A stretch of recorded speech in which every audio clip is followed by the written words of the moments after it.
Hello बच्चों, आप सभी का इतिहास की कक्षा में स्वागत है। बच्चों, आज हम इतिहास का छठा अध्याय 3 वर्ग पढ़ेंगे और आज का ये वीडियो इस अध्याय का तीसरा पार्ट है। आपने पिछले वीडियो में 3 वर्गों में से पादरी वर्ग के विषय में जाना था।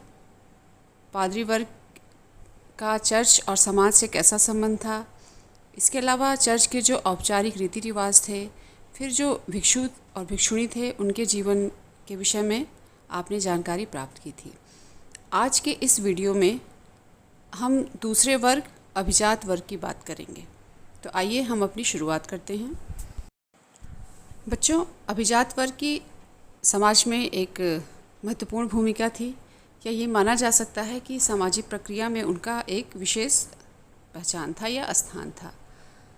भूमि पर उनके नियंत्रण के कारण ही वैसलिज प्रथा का विकास हुआ था। इस वैसलिज प्रथा ने फ्रांसीसी समाज में अभिजात लोगों को और अधिक महत्वपूर्ण बना दिया। आइए वैसलिज प्रथा के विषय में बात करते हैं। आखिर ये प्रथा है क्या?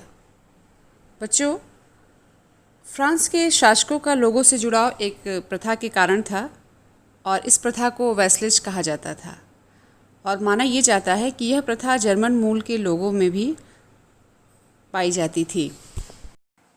इस वैसलिज प्रथा के अंतर्गत जो बड़े बड़े भूस्वामी होते थे और अभिजात वर्ग, ये सभी राजा के अधीन होते थे, लेकिन कृषक वर्ग जो होता था वो भूमि स्वामियों के प्रति उत्तरदायी होता था। ध्यान देंगे इस बात को कि जो बड़े भूस्वामी थे वो राजा के अधीन थे, लेकिन कृषक वर्ग भूस्वामियों के प्रति उत्तरदायी होते थे। एक कड़ी चली आई, राजा, फिर अभिजात वर्ग, फिर कृषक, और कृषक जो हैं ये भूमि स्वामियों के प्रति उत्तरदायी थे। अभिजात वर्ग राजा को अपना स्वामी मानता था और वे एक शब्द है जिसको सेन्योर के नाम से जाना गया, उसको लॉर्ड भी कहा गया। इसके माध्यम से ही वे लोग आपस में जुड़े हुए थे। और ये जो सेन्योर या लॉर्ड थे ये दास की रक्षा के लिए उत्तरदायी होते थे। और एक विशेषता ये भी थी कि दास जो होते थे वो भी इनके प्रति पूरी तरीके से समर्पित होते थे, निष्ठावान हुआ करते थे। इन सारे संबंधों में एक परंपरा थी या रीति रिवाज था जिसका पालन किया जाता था और एक तरीके से ये माना जाता था कि चर्च में बाइबल की शपथ ली जाती थी और उस समारोह में दास को उस भूमि के प्रतीक के रूप में, जो कि उसके मालिक के द्वारा एक लिखित अधिकार पत्र या एक छड़ी या केवल एक मिट्टी का डला दिया जाता था। बच्चों, ये ध्यान देंगे कि इस तरह का जो समर्पण या निष्ठावान की बात मैंने आपको बताई, तो ये जो दास जो थे वो अपने भूस्वामियों के प्रति इस तरह के प्रतीक के माध्यम से निष्ठावान बनने रहने की कोशिश किया करते थे और भूस्वामी भी अपने दास की रक्षा के प्रति उतने ही जागरूक हुआ करते थे। आइए अब हम अभिजात वर्ग की सामाजिक स्थिति के विषय में बात करें कि समाज में अभिजात वर्ग को कितना महत्वपूर्ण भूमिका निभानी पड़ती थी। अभिजात वर्ग की समाज में एक विशेष हैसियत थी और उनका अपनी संपदा पर स्थायी तौर पर पूरा नियंत्रण भी था। वो अपनी सैन्य क्षमता बढ़ा सकते थे और इनकी जो सेना थी वो सामंती सेना कहलाती थी। वे अपने स्वयं का न्यायालय भी लगा सकते थे और यहाँ तक कि कभी कभी वो अपनी मुद्रा भी प्रचलन में ला सकते थे।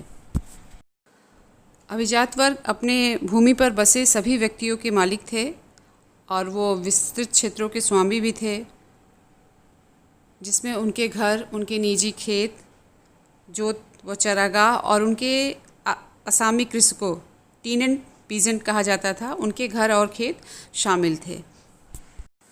अभिजात वर्ग के घर को मेनर कहा जाता था। इसको आप ध्यान में रखेंगे बच्चों, कभी कभी ये प्रश्न में भी आता है कि मेनर क्या है। मेनर की व्यक्तिगत भूमि कृषकों द्वारा जोती जाती थी। मेनर प्रणाली वाले गांव जो थे वहाँ पर बड़े बड़े खेत होते थे जो कि सामंतवादी व्यवस्था के प्रभाव से दूर होते थे। ये लोग अपनी व्यक्तिगत भूमि पर कार्य करने वाले कृषकों से आवश्यकता पड़ने पर युद्ध में पैदल सैनिकों के रूप में काम भी लिया करते थे। कृषक अभिजात वर्ग के खेतों में कार्य करने के साथ साथ ये लोग स्वयं के खेतों पर भी कार्य किया करते थे। इसका तात्पर्य ये हुआ कि ये लोग सैनिक के रूप में भी काम करते थे और जब युद्ध या कोई ऐसी आक्रमण की स्थिति नहीं बन रही है तो ये लोग कृषक का भी काम किया करते थे। आइए अब हम मेनर के जागीर के विषय में बात करें। बच्चों, लॉर्ड का अपना मेनर भवन होता था और वह गांव पर पूरा नियंत्रण रखता था। कभी कभी किसी छोटे मेनर की जागीर में लगभग 12 और बड़ी जागीर में 50 से 60 परिवार होते थे। इस जागीर में प्रतिदिन के उपयोग की वस्तुएं मिलती थीं, जैसे खेतों में अनाज उगाए जाते थे। लोहार और बढ़ई लॉर्ड के औजारों की देखभाल करते थे और उन्हें बनाते भी थे। जो राजमिस्त्री थे उनका कार्य लॉर्ड के मकानों की देखभाल करना था और स्त्रियां जो उस समय की थीं वो कपड़े बनाती थीं और या एक तरीके से वस्त्र को काटती और बुनती थीं।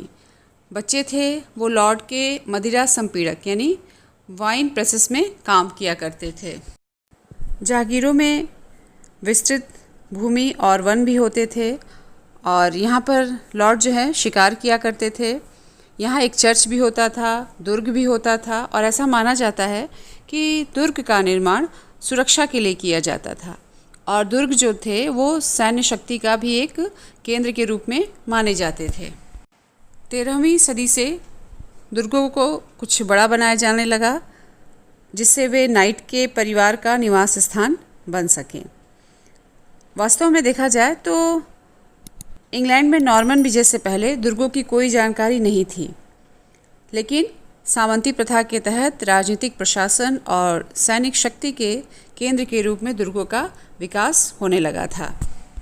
मेनर कभी आत्मनिर्भर नहीं बन सके क्योंकि देखा जाए तो स्थानीय स्तर पर इनका उत्पादन नहीं होता था और जो उस समय के लॉर्ड थे वो बहुत ही विलासी जीवन, ऐशो आराम का जीवन व्यतीत करते थे और वो अपने इस ऐशो आराम के लिए अनेक महंगी महंगी वस्तुएं और महंगे सामान मंगाते थे।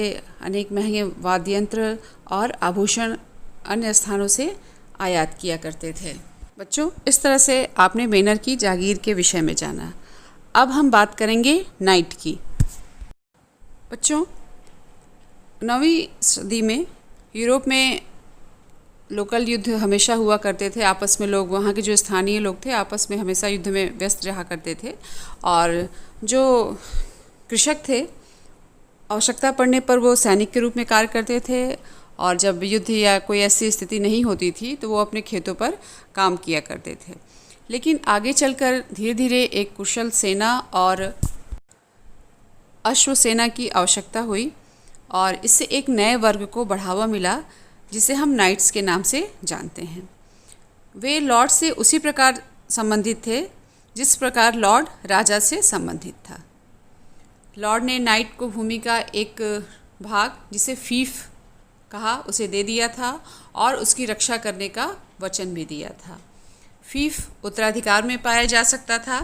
फीफ 1000 या 2000 एकड़ या उससे अधिक जो भूमि थी उसमें फैली हो सकती थी और इसमें नाइट और उसके परिवार के लिए घर, चर्च और उस पर निर्भर व्यक्तियों के रहने की व्यवस्था शामिल थी। सामंती मेनर जो थे या सामंती मेनर की तरह फीफ की भूमि को कृषक ही जोतते थे। बदले में नाइट अपने लॉर्ड को एक निश्चित रकम देता था और युद्ध में उसकी तरफ से लड़ने का वचन देता था।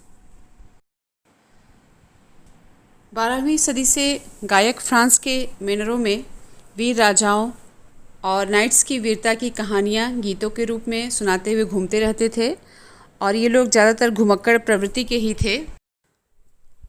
इनकी अधिकांश कहानियाँ जो थी वो काल्पनिक होती थी क्योंकि उस समय बहुत ज़्यादा लोग पढ़े लिखे नहीं थे और पांडुलिपियाँ भी अधिक नहीं थी, तो एक तरीके से ये काल्पनिक कहानी बनाकर लोगों का मनोरंजन किया करते थे। बच्चों, इस तरह से आज की कक्षा में हम लोगों ने अभिजात वर्ग के विषय में जाना और मैं उम्मीद करती हूँ कि आपको अभिजात वर्ग की सामाजिक स्थिति और उनके विशेषाधिकारों के विषय में भली भांत समझ में आ गया होगा। अगली कक्षा में हम कृषक वर्ग के विषय में बात करेंगे। तब तक के लिए आप अपना ध्यान रखिए, पढ़ाई करिए। फिर हम अगली क्लास में मिलते हैं। धन्यवाद।